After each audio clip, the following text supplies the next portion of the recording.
Bom, gente, esse é o último ciclo do ano e a gente fala um pouquinho sobre arquitetura contemporânea. Bom, primeira coisa, o que vocês acham que é arquitetura contemporânea? Ah, fechou. Perdão.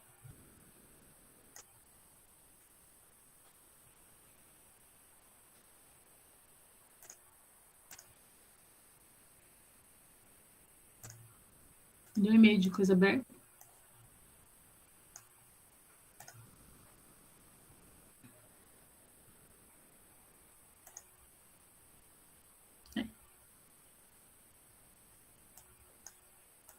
Bom, aqui, você vê o que está acontecendo.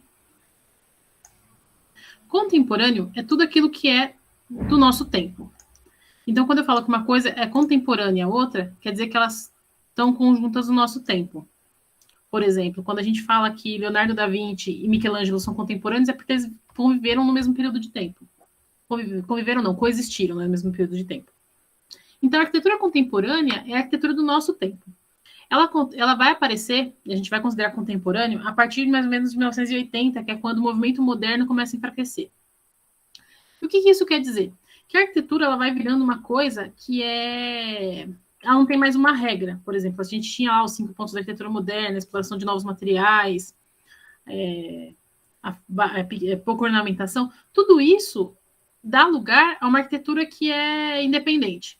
Cada um vai fazendo coisas de jeitos diferentes, vão usando materiais diferentes. Tem arquiteto que ainda é moderno, tem arquiteto que quebra totalmente, tem o eclético volta. Então, é uma coisa assim que não tem uma regra definida. Porém,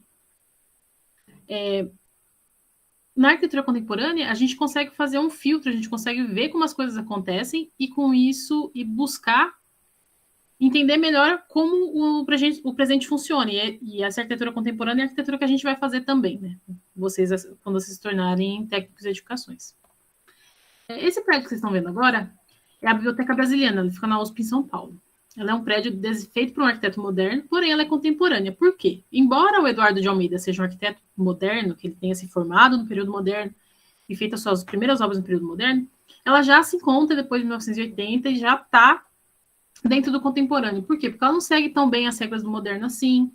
Ela tem materiais de alto desempenho o qual não se sujeitava naquela época, e uma relação com o meio ambiente totalmente diferente. Então, com isso, a gente tem que, apesar de alguns materiais serem recorrentes na arquitetura contemporânea, como, por exemplo, o concreto, nessa obra que vocês estão vendo, espelho d'água e madeira, esses materiais modernos, esses materiais que eram muito utilizados no movimento moderno e que já eram utilizados antes, vão ganhando uma cara um pouco mais sofisticada e com menos regras e com menos premissas do que tinha antes. Então, a gente vai tendo uma arquitetura que vai indo cada vez mais para o gosto pessoal do cliente, para o gosto pessoal de quem está projetando, e que está muito mais aliada às necessidades e às questões próprias do nosso tempo, como, por exemplo, questões econômicas, questões de espaço, muitas vezes. Porque, por exemplo, essa casa que vocês estão vendo hoje, tem um espelho d'água aqui, mas esse volume aqui é uma piscina.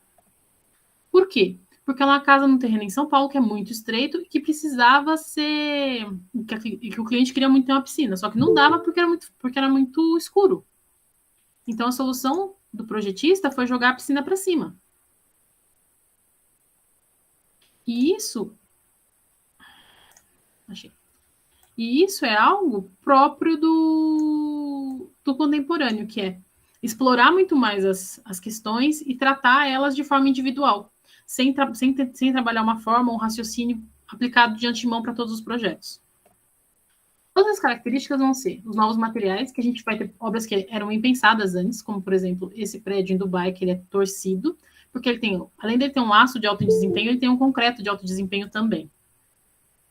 E o que é um concreto de alto desempenho? Vocês vão ver isso mais para frente nas disciplinas de tecnologia, mas são concretos que permitem tração e compressão muito além do que a gente já tinha antes. Então, isso permite que os prédios fiquem mais altos e com uma arquitetura mais ousada, uma arquitetura diferente do que era antes. Embora a gente já tivesse coisas como Niemeyer, curvas e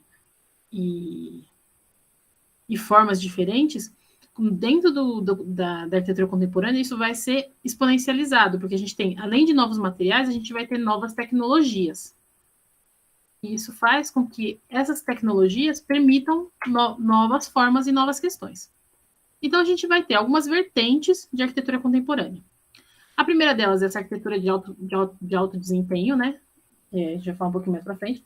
Uma arquitetura mais minimalista, que é o pessoal que sai do movimento moderno falando, tem muita regra, tem muita coisa, a gente quer uma arquitetura mais limpa.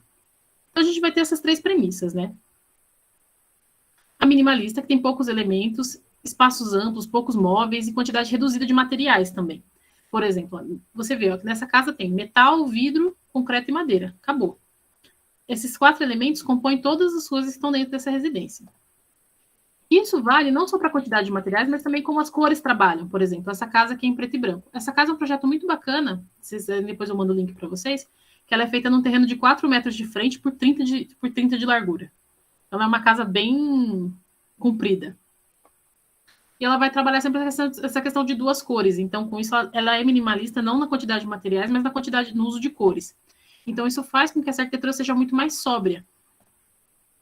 E aqueles espaços de revista que a gente está acostumado a ver no Pinterest e em outros lugares, tem muito dessa coisa minimalista, que são poucas cores, poucos móveis. A casa da gente geralmente não é assim, ela é muito mais entulhada, muito mais cheia de coisa, porque é próprio da nossa cultura no Brasil acumular um pouco as coisas e trabalhar com móveis que não são necessariamente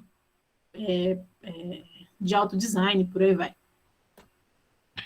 Mas como você pode ver, ambientes minimalistas existem de vários jeitos, como por exemplo esse que é praticamente monocromático. Então, existem muitas coisas para serem exploradas. E não necessariamente um ambiente minimalista, ele é um ambiente que tem muito espaço. Por exemplo, esse quarto, ele é minúsculo, tá? Essa é uma foto tirada com uma grande angular para conseguir tirar foto de toda a parede dele. E os móveis ganham novas tecnologias, como por exemplo, é uma beliche que já vira armário e com isso você constrói o quarto inteiro em uma parede, para economizar espaço. Então, não necessariamente o minimalismo está associado a espaços amplos, como a gente, né, como nessa imagem anterior, mas ele está relacionado com essa ideia de coisas mínimas, de ambiente limpo. A hora que você olha, você vê poucas coisas. Não necessariamente tem poucas coisas. Outra vertente que vai ganhar muita força no final dos anos 80, que a gente trabalha hoje, é a questão da arquitetura sustentável. Vocês veem muito isso na disciplina da professora Kemi, se eu não me engano. E a arquitetura sustentável visa a autonomia da edificação. Não só a autonomia da edificação durante o uso, depois que ela é construída e tudo mais, mas também visa na questão de usar materiais renováveis, que são menos agressivos à natureza, e uma certa relação com a natureza que é muito mais presente do que no moderno. Porque no moderno a gente tem a tábua arrasada, igual Brasília. Derruba tudo que tem lá e a gente vai construir uma cidade nova que não tem árvore. Já no presente, as questões ambientais são muito mais fortes e a gente tem que lidar e trabalhar com elas de forma muito mais incisiva. Então, buscar que o edifício tenha um desempenho melhor na questão de produção de energia ou no gasto de energia, por exemplo. Prédios que são pensados a gastar menos energia com ar-condicionado, por exemplo, porque ele tem uma ventilação melhor trabalhada, ele tem beiral para proteger a parede. Isso é uma coisa que é uma preocupação recente. Então, isso está sendo incorporado na arquitetura de 20, 30 anos para cá. Eu sei que pode parecer muito tempo, ainda mais vocês que são novinhos, mas 30 anos no período histórico que a gente passou é muito pouco. Se vocês lembrarem que a gente começou lá no Neolítico para chegar hoje no contemporâneo, o pós-moderno, a gente caminhou a gente veio de séculos em séculos, e agora a gente está trabalhando de décadas em décadas, e poucas décadas depois do moderno a gente já está tendo toda uma revolução. Esse prédio é um prédio muito bacana, que ele é quase como se fosse um Instituto Federal, mas ele é uma, se não me engano, ele é um Senai, lá no Pará. E ele é todo feito de madeira laminada e materiais renováveis. Ele vai ter poucas estruturas em concreto, mas ele vai ser sempre essa preocupação com o clima a fim de ter um desempenho térmico e um desempenho energético muito bom. E, por exemplo, às vezes materiais antigos ou materiais que não eram considerados como materiais de construção civil passam a ser reapropriados e reutilizados de forma mais moderna. Mas moderna não no sentido moderno da arquitetura, mas moderna no sentido de contemporâneo, de atual.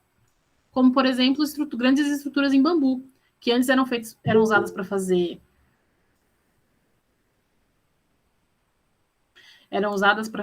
construções precárias e agora são usadas para fazer grandes geodésicas, para fazer construção aliadas ao concreto, por exemplo.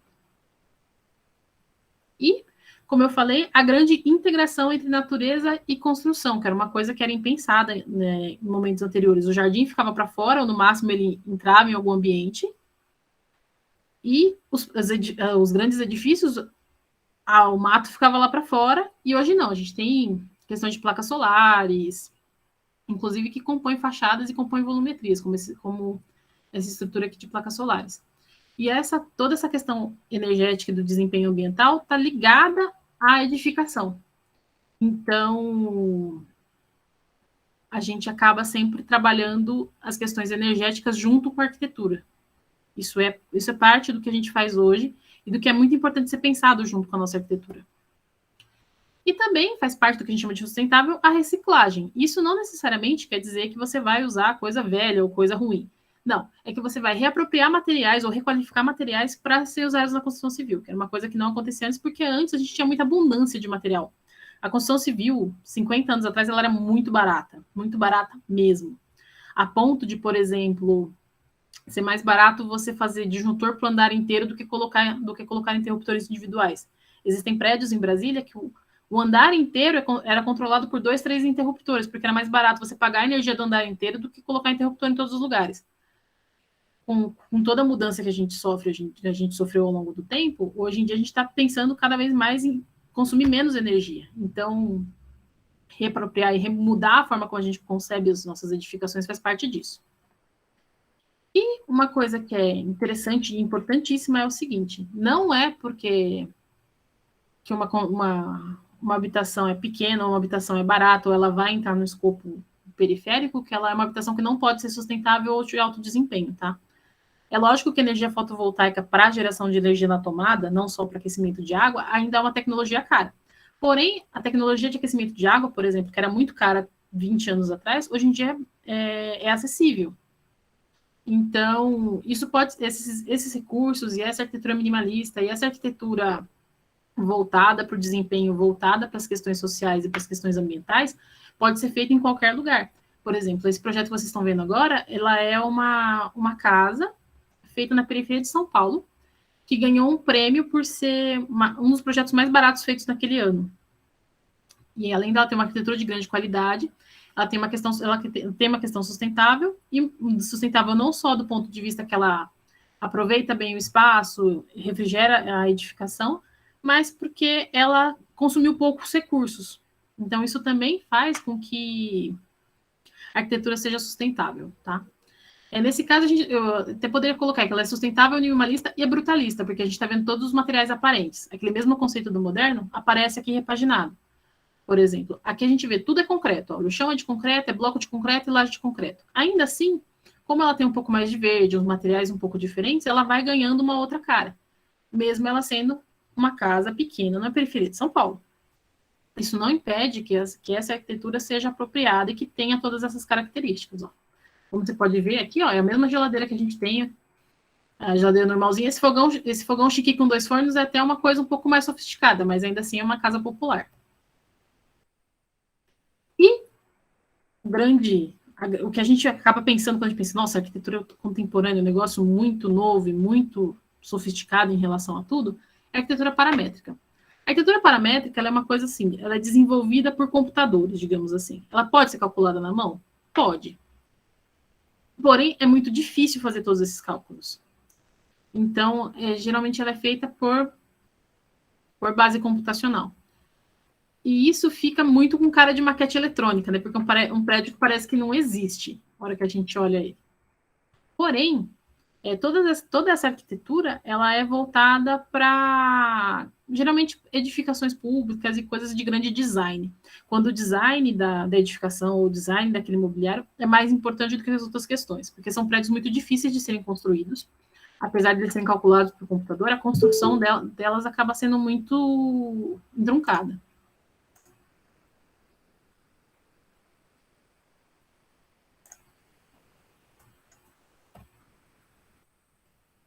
Por exemplo, esse é um prédio do Frank Gehry, que é o Museu de Bilbao. Ele é do finalzinho do moderno ali, muita gente diz que ele é um dos marcos do começo do contemporâneo, e ele é uma edificação que embaixo é concreto e em cima esse monte de placa de titânio. Então, isso faz com que ele seja um prédio muito difícil de ser construído e que tenha uma manutenção muito alta. Então, nem sempre essa versão da arquitetura paramétrica e dessas novas construções vai de encontro ao sustentável, às outras coisas.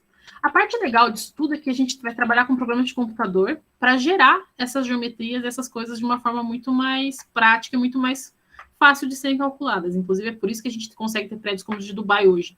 Não é simplesmente os materiais que são novos, mas a forma de conceber também é.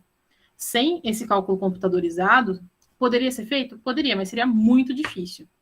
E isso acontece como? A gente joga a forma, a gente vai trabalhar com scripts de computador, de programação, e com isso a gente vai trabalhar a forma. Depois que a forma é trabalhada dentro desses scripts, ela é subdividida para que ela possa ser fabricada. Então, o que o computador faz nesse sentido? Ele vai ajudar a gente a modelar aquilo que a gente quer, e depois a gente vai usar esse mesmo o programa de computador para fragmentar essa construção e torná-la de uma forma que seja possível ser construída. E nisso a gente encontra esse tipo de mobiliário, geralmente em lâminas, em formas que são trianguladas. Por quê? Porque são programas que são gerados por computador e depois são fabricados numa forma de numa CNC, que é aquela máquina de corte a laser.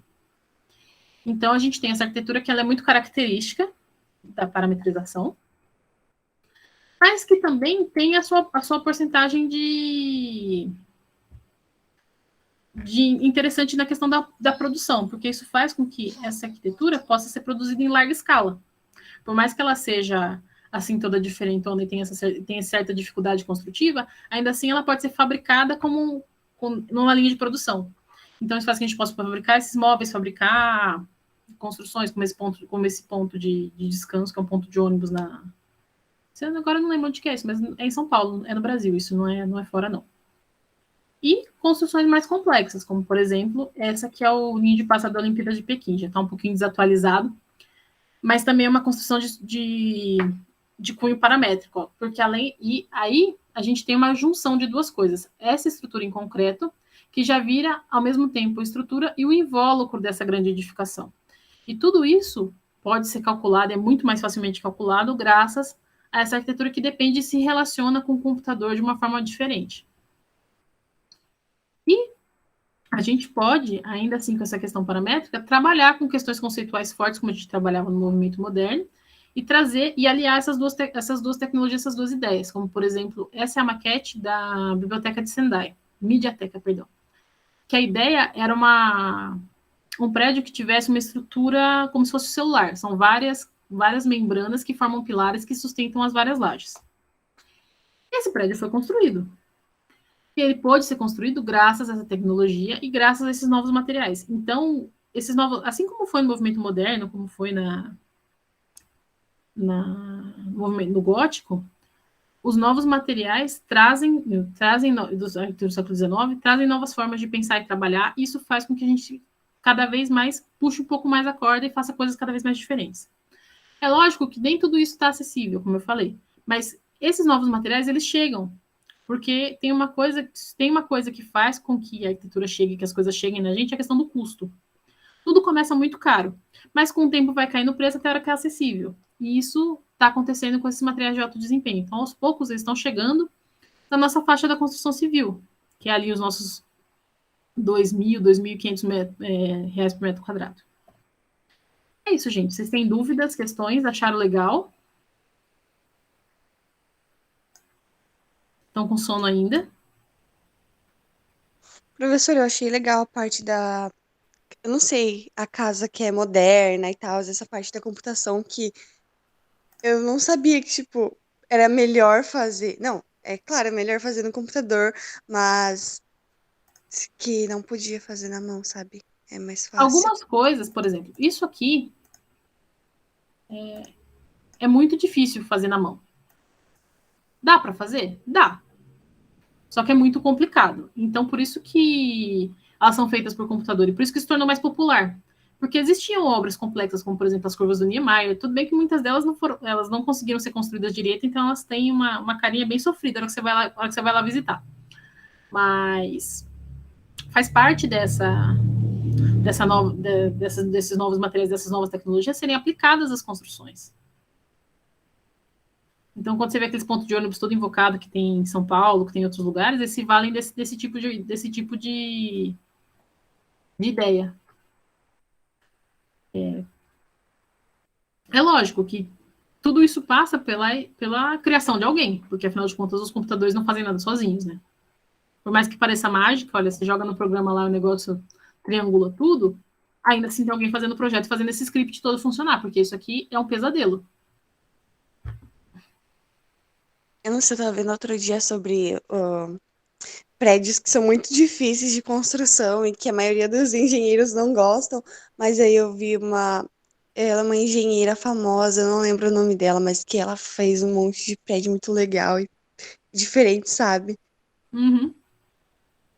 Então, a coisa é muito mais. Deixa eu encerrar a gravação aqui para o pessoal ver do Moodle depois.